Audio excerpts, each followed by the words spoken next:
মা, এই যে মাটা আমার সোনা।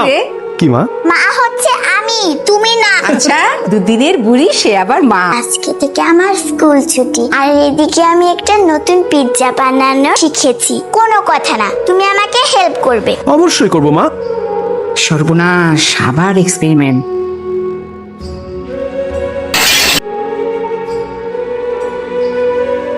বাবা দেখো, এটা একটা পাখি। তাই? সুন্দর পাখি।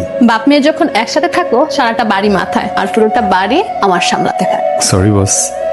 হ্যালো বাবা, কেমন আছো তুমি? ভালো আছি, তোরা কেমন আছিস? এই তো বাবা, ভালো আছি। তোরা কি ঈদের পর জামাইকে নিয়ে একবার খুলনা আসবি নাকি? কতদিন টুনিকে দেখি না।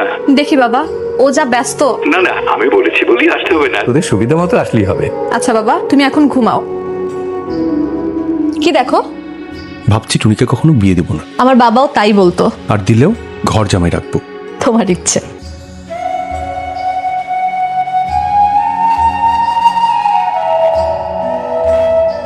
কি হলো? কই যাচ্ছ তোমরা?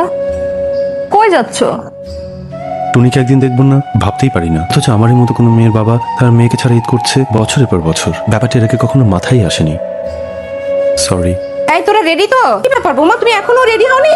এই ফ্লাইট কখন রে? কিন্তু মা। আচ্ছা বৌমা, তুমি কোনো চিন্তা করো না, তোমার শ্বশুর মশাই আছেন, ছোটন আছে, তাড়াতাড়ি রেডি হয়ে নাও।